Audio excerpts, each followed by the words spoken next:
अस्सलाम वालेकुम dear students, dear viewers. हम लोग जो है आज सी लैंग्वेज के कोर्स को स्टार्ट करने जा रहे हैं। इससे पहले लैंग्वेज की जब बात आती है तो कंप्यूटर की लैंग्वेजेस जो है हमारे पास दो हैं। कंप्यूटर की लैंग्वेजेस को हम जब वर्किंग के लिहाज से कैटेगराइज करते हैं तो दो तरह से इसको कैटेगराइज किया जाता है। कंप्यूटर लैंग्वेजेस नंबर 1 पे है लो लेवल लैंग्वेज और नंबर 2 पे है हमारे पास high level language. Low level language हम आमतौर पर बाइनरी लैंग्वेज को कंसीडर करते हैं। डेफिनेशन की हद तक बात करें तो हम कहते हैं कि एक ऐसी लैंग्वेज जो कंप्यूटर डायरेक्टली अंडरस्टैंड कर सकता है उसको हम लो लेवल लैंग्वेज कहते हैं। और हाई लेवल लैंग्वेज की अगर बात करें तो ऐसी लैंग्वेज होती है जो हमारी समझ में आसानी से आ जाती है लेकिन कंप्यूटर उसको डायरेक्टली अंडरस्टैंड नहीं करता। कंप्यूटर उसको अंडरस्टैंड करने के लिए उसको इंटरमीडिएट हैंडलर जिसे हम कंपाइलर कहते हैं वो यूज़ करता है। अब कंपाइलर क्या होता है? हमारे पास कंपाइलर एक ऐसा सॉफ्टवेयर हम लोग कहते हैं उसको, जो क्या करता है कि हमारे लिखे के कोड को मशीन कोड में तब्दील करता है ताकि कंप्यूटर उसको अंडरस्टैंड कर सके। चूँकि हमारा ये लेक्चर नंबर 1 जो है सी लैंग्वेज के रिलेटेड है। सी लैंग्वेज एक हाई लेवल लैंग्वेज है, मतलब एक ऐसी लैंग्वेज है जो हमारी समझ में आती है लेकिन कंप्यूटर को वो डायरेक्ट समझ में नहीं आती। तो सी लैंग्वेज के लिए कोड लिखने के लिए डिफरेंट तरह के कंपाइलर्स आईडीईज मौजूद हैं। आईडीई किसे कहते हैं? Integrated development environment. Integrated development environment एक ऐसे इन्वायरमेंट को कहते हैं जिसमें आप लोग कोड लिख भी सकते हैं, उसके अलावा आप लोग ये कोड राइट भी कर सकते हैं। यानी कि एक ऐसा सॉफ्टवेयर जिसके अंदर ये एबिलिटी मौजूद है कि आप उससे कोड लिख भी सकते हैं, आप उसके अंदर कोड को डीबग भी कर सकते हैं। डीबग का मतलब होता है कोड जो आपने लिखा है उसमें से एरर तलाश करना और उसको रिमूव करना, और इसके अलावा आप उसमें कोड रन भी कर सकते हैं, मतलब आपने जो कोड लिखा है उसको चलाकर भी देख सकते हैं। ऐसी 3 फंक्शनैलिटीज़ जिस सॉफ्टवेयर में होती हैं उसे हम आईडीई कहते हैं, इंटीग्रेटेड डेवलपमेंट एनवायरनमेंट कहते हैं। अब हम लोग सिलेबस के हवाले से बात करें तो मैट्रिक लेवल पे, एसएससी लेवल पे कोड ब्लॉक्स जो है हमारे सिलेबस में लाहौर बोर्ड के जो पंजाब करिकुलम जो है उसके में ये इंक्लूड किया गया है कंपाइलर के तौर पर या आईडीई के तौर पर। और इंटर लेवल पर जो है हमारे पास टर्बो सी जो बोरलैंड का है वो जो है हमारे पास इस्तेमाल के लिए दिया गया सिलेबस के अंदर जो है। लेकिन हम लोग जो है साथ में इसका एडवांस लेवल का बेहतरीन कंपाइलर डेव भी यूज़ करेंगे। मतलब मैं एक कोड जो है आपको तीनों कंपाइलर्स में करके दिखाऊंगा ताकि आप लोगों को क्लियर अंडरस्टैंडिंग हो जाए कि कंपाइलर टू कंपाइलर हमें क्या वेरिएशंस आती हैं। सबसे पहले वेरिएशन हमें ये फेस करनी पड़ सकती हैं कि लाइक दैट जो है इसके कंपाइल करने की और रन करने की या सेव करने की जो कीज़ हैं वो डिफरेंट होती हैं। तो सबसे पहले आपको उसके बाद आप लोगों को आइए विजुलाइज करवाते हैं ये कंपाइलर। मेरे पास चूँकि तीनों सॉफ्टवेयर जो ऑलरेडी कंपाइलर्स जो हैं या आईडीईज जो हैं तीनों ऑलरेडी इंस्टॉल्ड हैं तो मैं उनके लेआउट्स जो हैं वो आपको दिखा देता हूँ। ये हमारे पास डेव मौजूद है, ये हमारे पास टर्बो मौजूद है इंटर लेवल के सिलेबस में है, ये हमारे पास कोड ब्लॉक्स मौजूद है। तो हम सबसे पहले इसको शुरू करते हैं। आप लोग इसको आम गूगल पे जब लिखेंगे तो आपको इजीली जो है अवेलेबल हो जाएगा, लेकिन अगर आपको अवेलेबल नहीं होता तो आप मुझे वीडियो के नीचे कमेंट कर दीजिएगा, मैं आप लोगों को ये जो है प्रोवाइड कर दूंगा। यहाँ पर लाइक दैट आप यहाँ पर लिखते हैं, अगर गूगल ओपन करते हैं, अगर आप लोग सॉरी मैं ज़रा इंटरप्शन हो गई थी, ये गूगल ओपन करते हैं। गूगल ओपन करके आप यहाँ पर अगर लिखते हैं लाइक दैट कोड ब्लॉक्स तो वो आपको फर्स्ट में लिंक मिल जाएगा, वहाँ से डाउनलोड कर सकते हैं। ये देखें कोड ब्लॉक की ऑफिशियल साइट आ गई। इस तरह अगर आपने टर्बो डाउनलोड करना है, टर्बो सी लिखेंगे तो वो आपको फर्स्ट पे ये देखें डेवलपर्स की डिफरेंट साइट से आप नहीं तो फाइल हिपो से भी आप डाउनलोड कर सकते हैं। इस तरह डेव लिखते हैं तो डेव भी आपके पास ईजीली जो है वो डाउनलोड हो सकता है। समहाउ अगर आपके पास नहीं डाउनलोड होता तो आप कमेंट कर दीजिएगा, मैं आपको इसका लिंक प्रोवाइड कर दूँगा। आइए चलते हैं हमारे पहले जो है कोड की तरफ। एक चीज़ मैं आप लोगों को क्लियर कर दूं कि जब भी लैंग्वेज में काम करते हैं तो लैंग्वेज का असूल होता है कि सबसे पहले आप लैंग्वेज में हेलो वर्ल्ड जो है इसका कोड लिखते हैं। हेलो वर्ल्ड जो है सिंपल तरीन कोड होता है किसी चीज़ को, मतलब सबसे बेसिक कोड होता है जो हमने प्रिंट करवाना होता है। तो सब मैं कोड ब्लॉक का आपको व्यू दिखा दे सकता हूँ। ये हमारे पास कोड ब्लॉक की स्क्रीन है। यहाँ पर ये जो वाइट वाला हिस्सा है ये इसका टेक्स्ट एडिटर है हमारे पास। इसके अलावा ये हमारे पास का डिफरेंट मेन्यू वगैरह मौजूद है। अब यहाँ पर मैं आपको दिखा देता हूँ, यहाँ पर कंपाइल की बजाय जो है ऑप्शन यहाँ पर बिल्ड की होती है। मैंने यहाँ पर एक फ़ाइल शुरू की है हेलो सी के नाम से, मैं जो है फाइल बनाई है मैंने, हेलोस का नाम रखा है मैंने। अब यहाँ पर हम सबसे पहले लाइब्रेरी इंक्लूड करते हैं, बल्कि इससे पहले हम डिस्कस कर लेते हैं कि सी लैंग्वेज में जब हम कोड करते हैं, सी लैंग्वेज में जब हम कोड करते हैं तो उसके 3 सेक्शंस होते हैं। सेक्शन नंबर 1 हम लोगों ने क्या करना है, हेडर इंक्लूड करना है। हेडर फाइल सबसे पहले हमने शामिल करनी है।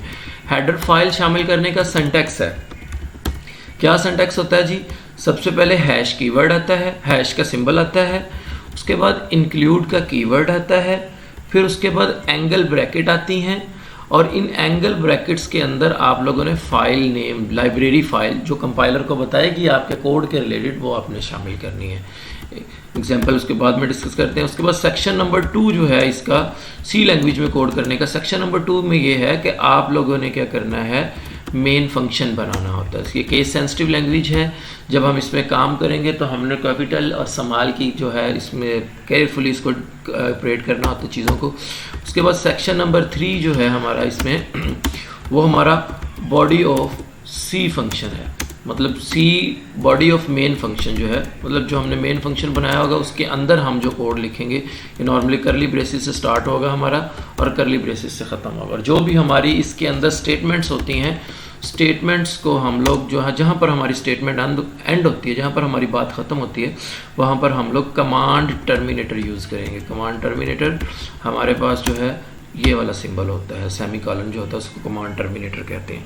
तो आगे चलते हैं, हम लोग जो है कोड ब्लॉक्स में अपना पहले कोड लिखते हैं, फिर उसके बाद डेव में लिखते हैं, फिर उसके बाद जो है हम लोग जो है टर्बो में भी लिखेंगे।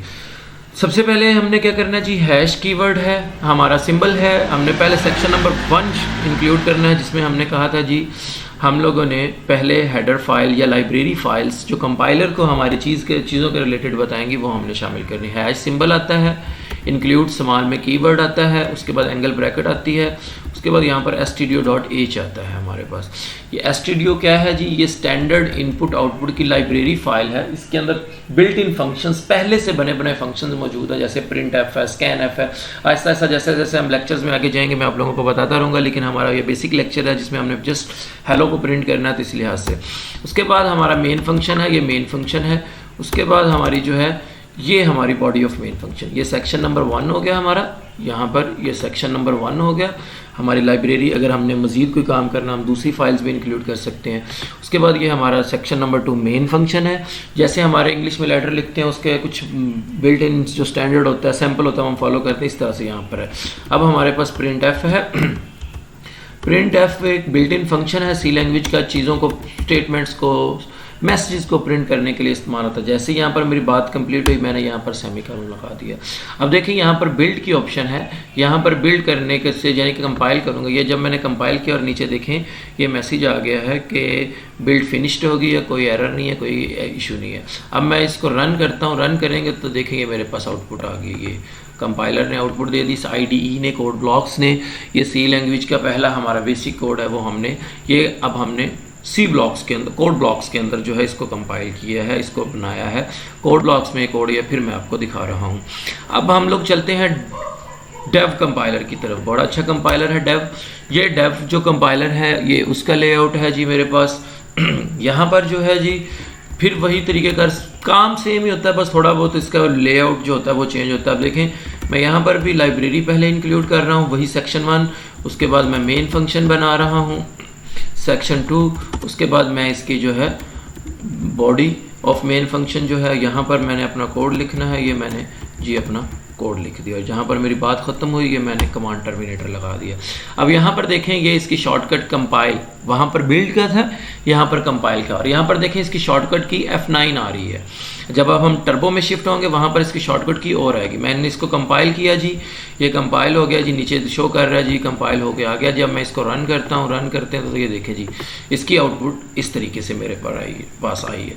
इसकी आउटपुट हमारे पास इस तरीके से आई है और इसकी आउटपुट हमारे पास इस तरह। ये हमारे पास जी कोड ब्लॉक्स की आउटपुट आई है, ये हमारे पास जी डेव कंपाइलर जो है उसकी आउटपुट आई है। अब हम लोग चलते हैं टर्बो में, जो हमारे इंटर लेवल पे यूज़ होने वाला जो कंपाइलर या IDE है उसकी तरफ मूव करते हैं। तो ये मैंने जी टर्बो ऑन किया, ये चूँकि पुराना एक IDE है टर्बो का जो कंपाइलर जो है ये थोड़ा सा पुराना है इसका लेआउट, तो इसको अब स्टार्ट करते हैं। इसमें भी मैं आपको दिखा देता हूँ। ये इसका लेआउट आ रहा है हमारे पास, फाइल में न्यू में जाएंगे हम लोग, ये इसका लेआउट है जी। ये ब्लू स्क्रीन जो है इसका टेक्स्ट एडिटर है हमारे पास इसमें कोड लिखने के लिए जी। ये मेथड जो है इसका भी मैं आप लोगों को दिखा रहा हूँ, #include stdio.h।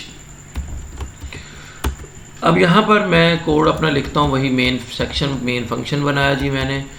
अब यहाँ पर जो है मैं यहाँ पर printf का वर्ड यूज़ करता हूँ और ये बिल्ट इन फंक्शन यूज़ करता हूँ। यहाँ पर मैंने लिखा जी हेलो वर्ल्ड, ये मैंने स्टेटमेंट लिखी जो मैंने कोड प्रिंट करना था, मैसेज जो मैंने यूज़र को देना था। मज़ीद हम इसको बाद में एक्सप्लोर करेंगे, इसके बारे में मज़ीद बात करेंगे ये कैसे काम करता है। अब यहाँ पर देखें, वहाँ पर हमने जब कंपाइल किया था उसके लिए हमारे पास डेव में शॉर्टकट की F9 आ रही थी, लेकिन यहाँ पर देखें ये नीचे जहाँ पर मेरा कर्सर मूव हो रहा है वहाँ पर कंपाइलर की शॉर्टकट की Alt F9 आ रही है। तो मैं इसको यहाँ से भी कंपाइल कर सकता हूँ, यहाँ से निकाल के भी मैं मेन्यू बार में से भी कंपाइल कर। जब मैं इसको कंपाइल करता हूँ तो देखें वो वार्निंग दे रहा है मुझे। वार्निंग क्या दे रहा है? वहाँ पर हमें इस तरीके की कोई वार्निंग नहीं है। वो वार्निंग ये दे रहा है कि आपने मेन फंक्शन में इंट यूज़ किया है। इंट जब ये फंक्शन के बेसिकली डाटा टाइप होती है, इसके बारे में भी हम आगे फर्दर डिस्कस करेंगे। तो वो कह रहा है शुड रिटर्न अ वैल्यू। अगर आप ऐसे भी कंपाइल रन करेंगे आउटपुट आ जाएगी आपको, लेकिन अगर आप लोग इस वार्निंग को ख़त्म करना चाहते हैं तो एंड पर आप रिटर्न 0 लिख दें। अब आप लोग जब इसको कंपाइल करते हैं, अब ये भी वार्निंग आपकी ख़त्म हो चुकी है। अब इसको रन करेंगे तो ये हमारा रन होकर ये आउटपुट दिखा के हमें गायब हो गया। ये कंपाइलर चूँकि दूसरे तरीके से चलता है, इसमें फिर हम लोग जो है एक एडिशनल लाइब्रेरी इंक्लूड करके इसकी जो आउटपुट विंडो होती है उसको स्टॉप करते हैं। लेकिन अगर आपने वैसे देखनी है तो आप विंडो से क्लिक करके यहाँ से आउटपुट देखेंगे तो वो आपको इसकी आउटपुट शो कर रहा है हमारे पास। तो ये देखें, ये हमारे पास जो है टर्बो कंपाइलर के अंदर इसकी आउटपुट आ गई है। तो ये कोड सेम ही है हमारा, लेकिन इनका जस्ट लेआउट थोड़ा सा चेंज है, इनकी शॉर्टकट कीज़ जो हैं वो थोड़ी सी हमारे पास चेंज है। होपफुली आप लोगों को समझ आ चुकी होगी। अगर किसी व्यूवर को, किसी स्टूडेंट को इसमें कोई मसला है तो वो कमेंट बॉक्स में मेरे से पूछ सकते हैं। मैं इंशाल्लाह हर मुमकिन कोशिश करूँगा आप लोगों को मज़ीद बेहतर तरीके से समझाने की। अस्सलाम वालेकुम जी, अल्लाह हाफिज़।